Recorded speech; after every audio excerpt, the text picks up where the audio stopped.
I'm just waiting for YouTube to go live.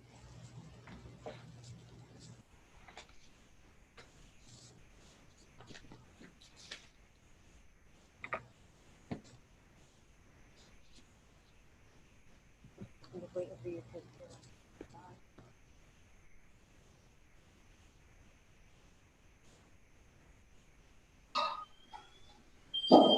There we go.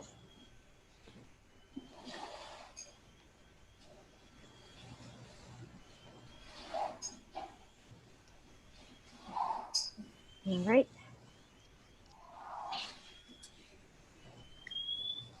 All right, it is 7:30.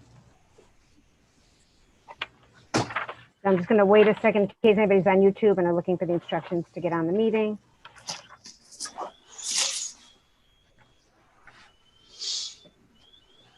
And then we will start us off. So thank you everyone for joining us this evening.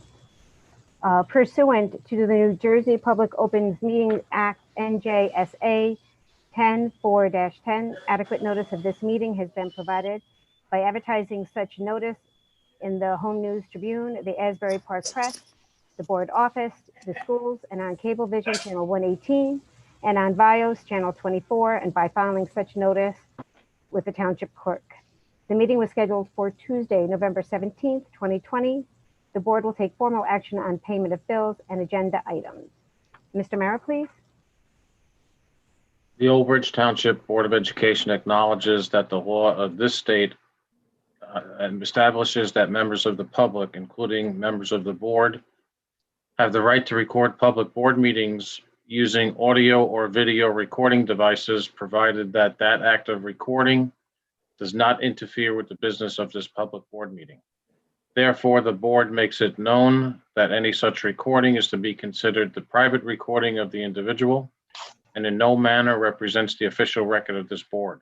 The board therefore takes no responsibility for such private recording and completely disavows any future use. Roll call, please. Ms. Burns? Here. Ms. Callie? Here. Mr. Carroll? Here. Mr. DePrima? Here. Mr. Dunn? Here. Mr. Giordano? Here. Ms. Lent? Here. Mr. Sulikowski? Here. Ms. Ellis Foster? Here. Quorum exists. Thank you. Great. Thank you, everyone, for joining us this evening. If we can start with Pledge of Allegiance, please. Stand. I pledge allegiance to the flag of the United States of America and to the republic for which it stands, one nation, under God, indivisible, and with liberty and justice for all. All right. Again, thanks everyone for joining us this evening. Let me just get the agenda open for everybody here. It's here somewhere. There we go. Thanks everyone for joining us this evening for the agenda meeting. We're going to start off for next week with a moment of silence. And do I have anyone who would like to volunteer for the Code of Ethics? I'll do it. Is that Ms. Callie? Ms. Callie? Yep. Yes, sir. On goals, we will have approval of minutes, which everyone should have gotten. Which we're not voting on those today, correct? Right. Okay. Correct. No. Next week, we will hopefully have Dan, our student representative, with us. At this point, I don't know, do we have any recognition, Mr. Cedeno? Not at this moment. Okay. However, we will move on to superintendent's report. Thank you, Madam President. If you could share this screen, I'm just, I wanted the public to be aware. I know everyone's been receiving my alerts as I'm trying my best to keep the community aware of COVID as it impacts our schools. When we get information to provide it to you in a timely fashion. I really want to thank my team, are doing this with me, not just the administration and the teachers who are doing an amazing job in these difficult situations in the classrooms and the school leadership. But Dr. Hoker and Audrey Baker are part of my my COVID team.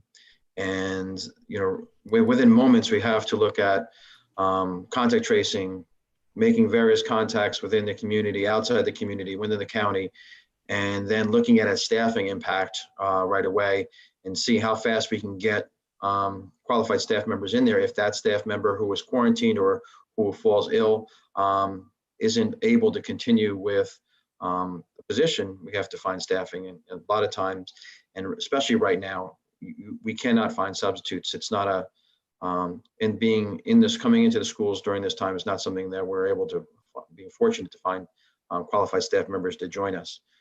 So that proves to be difficult at times too. So if we could just kind of go through this presentation. So this is New Jersey data. I'm going to just move my little screen over a little bit so I can see it. We're starting off as August 3rd as a point of reference, especially because that's the date we had to notify the public of our reentry plan and where we were at. And then we could see September, kind of a little of a dip in September right off the bat as schools got ready to open. And then there's been an increasing spike in COVID cases in the state on a weekly basis. And these are, the 7-day average for the state of New Jersey, going up until just the other day.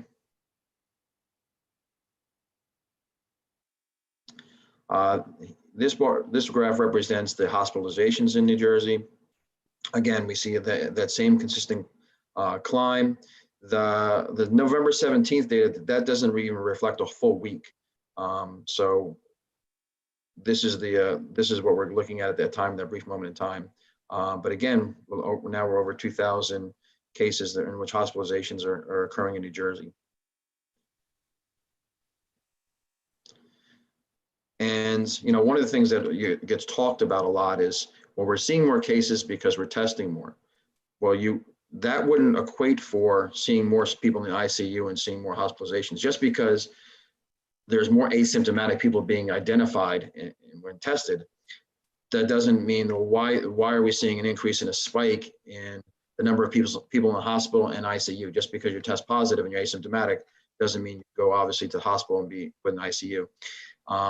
One of the graphs that I didn't put in here is the use of ventilators too. I think it's 400 ventilators being used in the state at this time.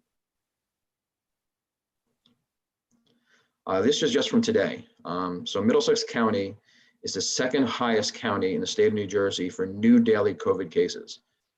We're only behind Bergen County. And if you remember back in, because it all seems kind of cyclical at this time, if you remember back into the spring in March, Bergen County was the highest county in New Jersey with COVID cases. So now they're back the highest again. We're second behind them.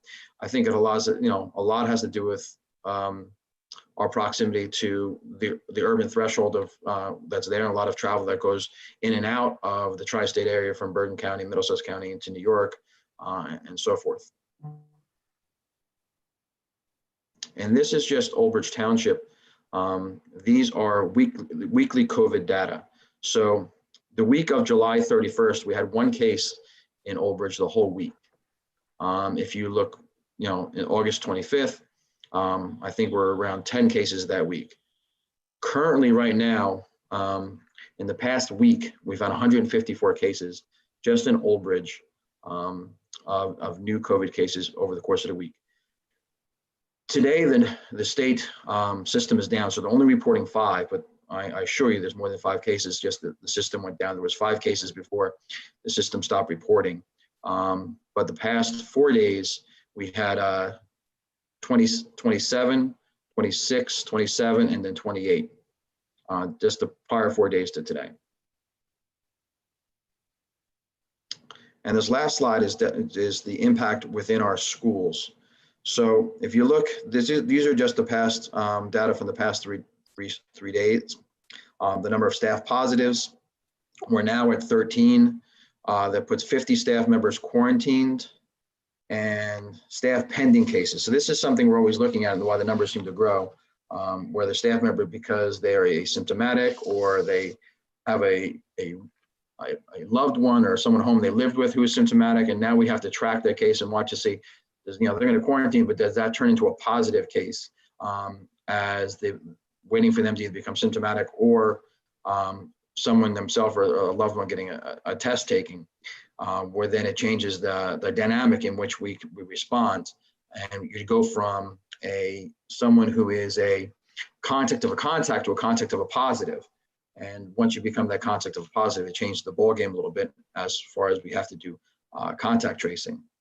Currently, there are 21 students positive in Old Bridge. 130 students are on quarantine. And again, we're tracking 7 other cases.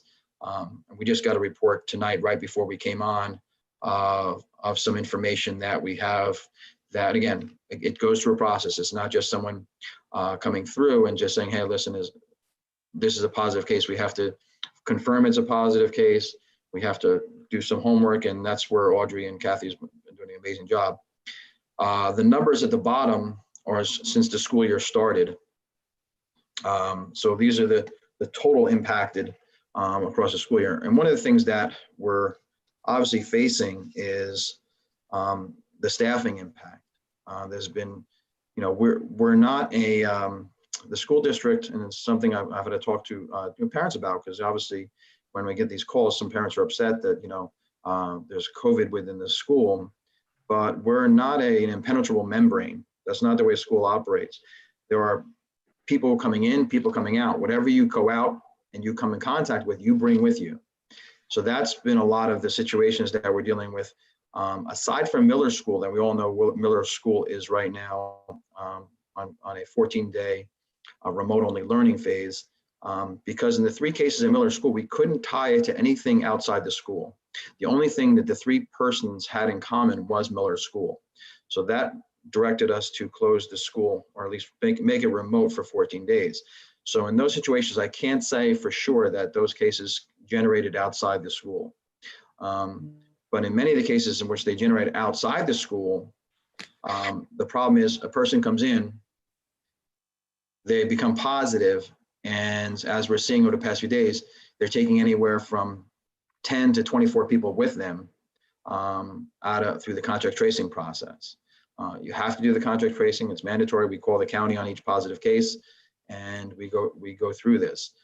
It's coming to the point where it's becoming difficult to staff our classrooms because of this.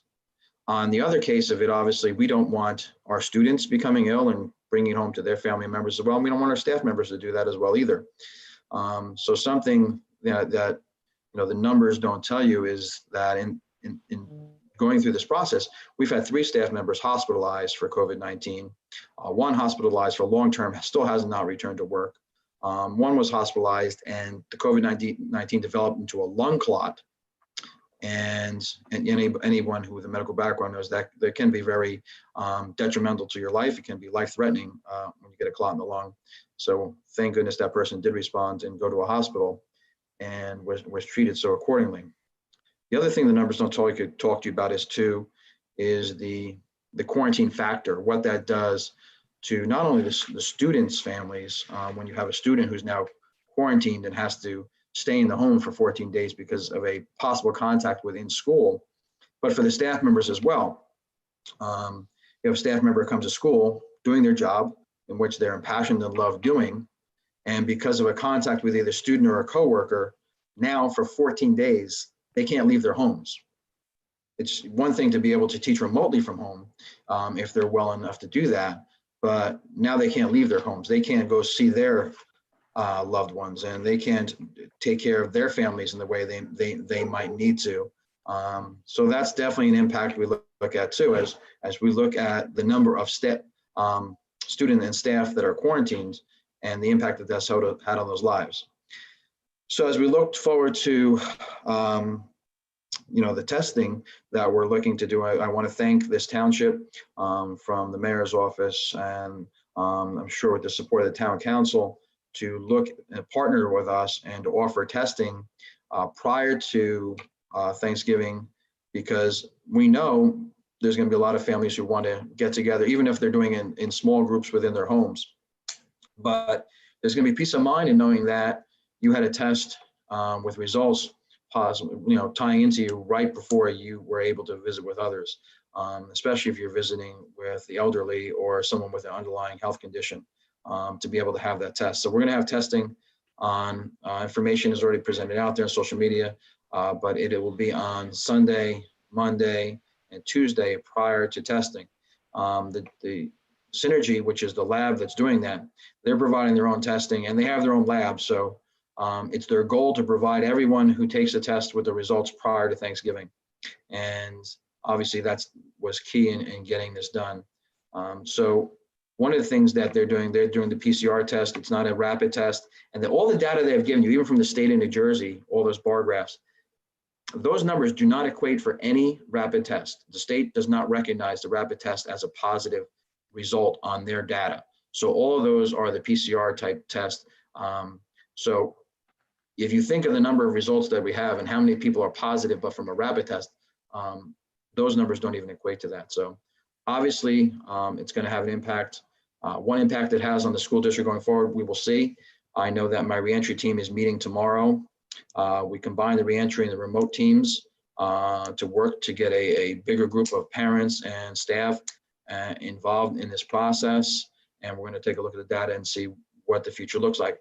I was speaking to someone who's an expert in this field right now, because respiratory illness is something that he works with.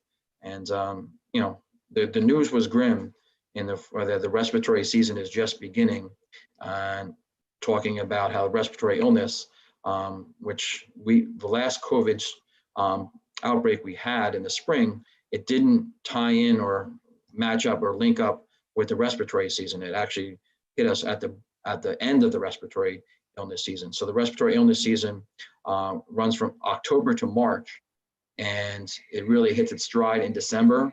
And traditionally January is worse than December and February is worse than January. And then in March, it starts to quell and diminish. And then April, we see the numbers going down. So that's obviously a concern we have in the future as we look at just our November data right now. So thank you very much. And I look forward to working with this community and the many stakeholders that are involved in these decisions. Thank you, Mr. Sedina. So next, we actually are moving on. Is that me? Hope not. There we go. So actually, next we move on to the public portion, public comments on any agenda items only. So let me just get up. So remember, this is just on agenda items only.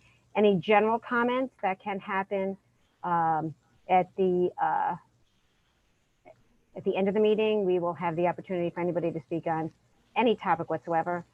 So if anybody has a comment on any of the agenda items only, if you're on Zoom, if you just raise your hand, if you're on the phone, you can hit *9. I'll just give a minute to see if anybody has anything on any agenda items.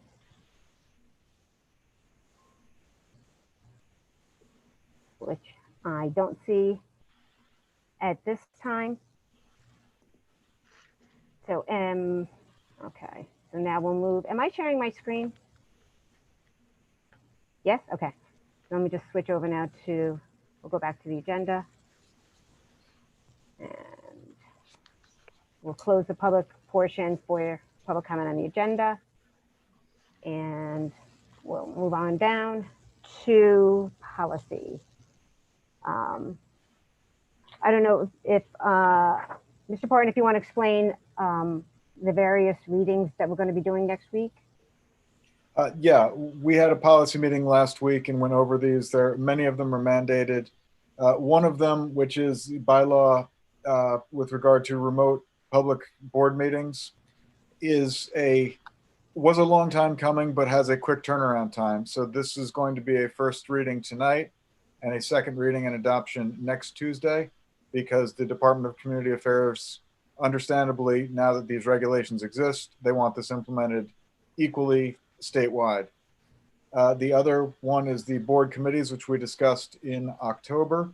That is a second reading for next week, and the rest are all just routine first readings. But one of them, or a section of those routine first readings, does pertain to the restart and recovery plan. So that's just adopting the most current state regulations in that important area. Okay, great. Any board members have any questions or comments on the policies? Okay. All right, next is curriculum professional development. There's 2 items. Any questions or comments from anybody?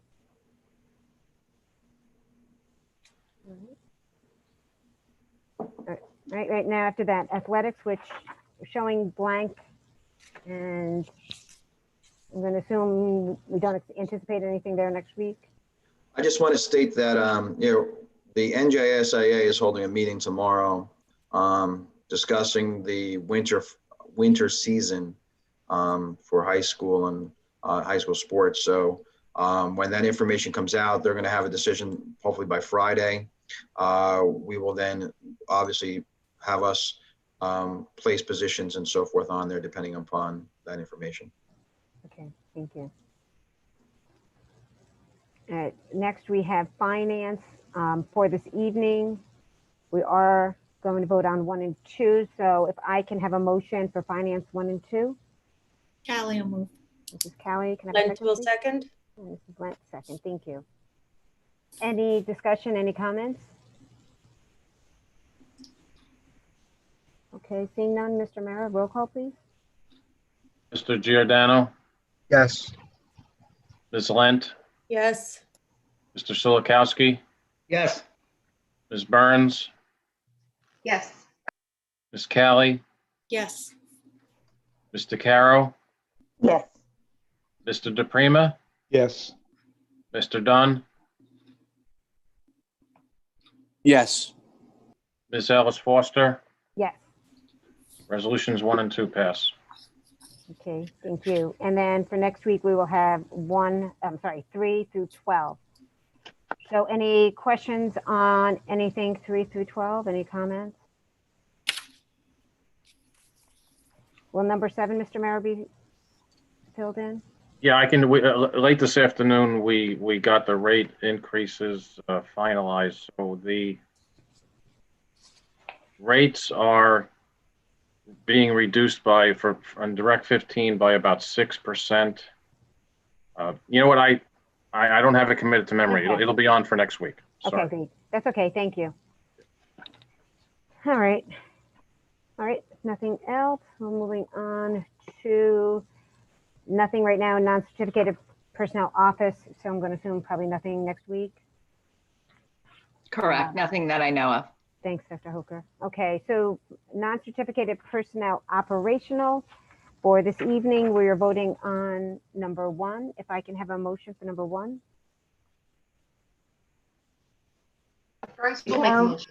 Okay, I got Mrs. Burns and second, Kara. Kara will second. Okay, Yeah. great. Thank you. Any comments, discussion? None? Okay, Mr. Mayor, roll call, please. Mr. Silikowski, Yes. Ms. Burns, Yes. Ms. Callie, Yes. Mr. Caro, Yes. Mr. DePrima, Yes. Mr. Dunn, Yes. Mr. Giordano, Yes. Ms. Lent, Yes. Ms. Ellis Foster. Yes. Resolution 1 passes. Okay, great. And then for next week, we have 4 through 8. Any, oh, no. No, I was wrong. I'm sorry. 2 to 3. Sorry about that. I'm already on to the next one. All right, great. Anything on 2 or 3? Nope. All right. Next, non-certificated personnel other. This evening, we have 1 through 3. If I can have a motion. Callie will move. Callie Lent will second. and Mrs. Lent, second. Thank you. Any discussion on 1 through 3? Seeing none, Mr. Mara, roll call, please. Ms. Burns, Yes. Ms. Callie, Yes. Mr. Caro, Yes. Mr. DePrima, Yes. Mr. Dunn, Yes. Mr. Giordano, Yes. Ms. Lent, Yes. Mr. Silikowski, Yes. Ms. Ellis Foster. Yes. Resolutions 1 through 3 pass. Now, next week, 4 through 8, any questions or comments? Yes, we have three retirees on this agenda, one on non-certified personnel and the other two in certified personnel. I'll go over that next week. Thank you. All right. Then we will move on to certificated personnel. This evening, we have 1 and 2. If I can have a motion on 1 and 2, please. Burns will make the motion. Mrs. Burns. And can I have a Lent second, will please? second. Mrs. Lent, second. Thank you. Any discussion? Mr. O'Mara, if we can have a roll call on 1 and 2. Mr. Caro, Yes. Mr. DePrima, Yes. Mr. Dunn, Yes. Mr. Giordano, Yes. Ms. Lent, Yes. Mr. Silikowski, Yes, Ms. Burns, Yes. Ms. Callie, Yes. Ms. Ellis Foster. Yes. Resolutions 1 and 2 pass. And then we have items 3 through 16 for next week. Any questions, comments on any of those? Nope. All right. We'll move on to, right now, there's nothing in non-certificated personnel transportation or supplies, equipment, and services. We don't expect anything else for those two. Not at the moment. Okay, thank you. Moving on to transportation. Nothing to vote on for this week, so it's going to be 1 through 4. Any questions, comments? Nope. Okay. On to miscellaneous. 1 through 7. I just have a question. I know historically we have the December regular meeting at 7 p.m. because we usually get to hear some of our kids perform. I'm not sure if we're going to be able to have any kind of a performance. I don't know if there's anything recorded that we can have.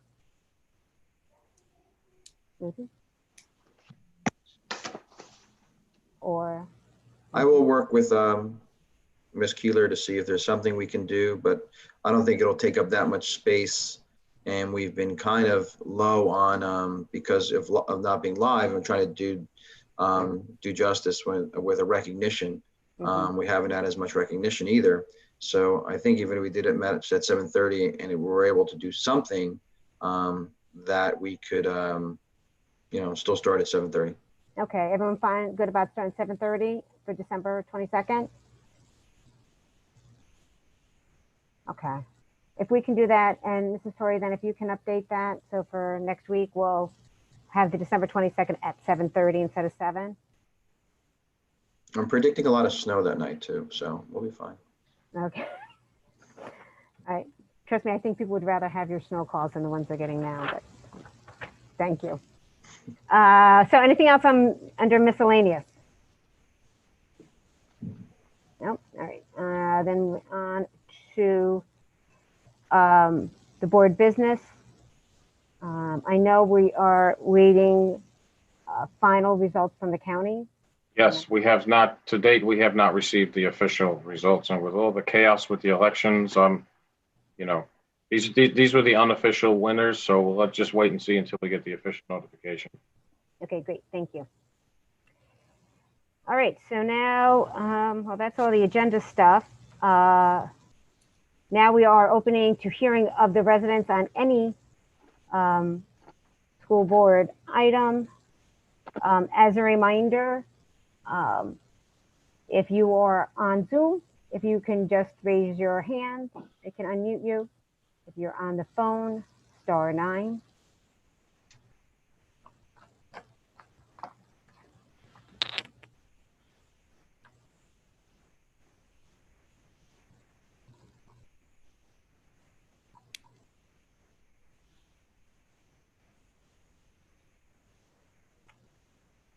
Okay. All right, I don't see anyone right now. So I'll note just one more minute, but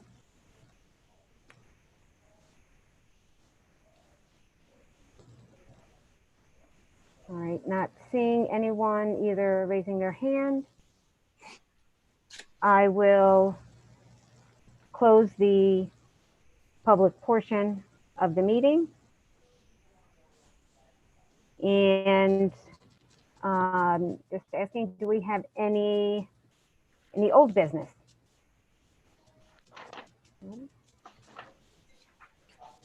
Any new business?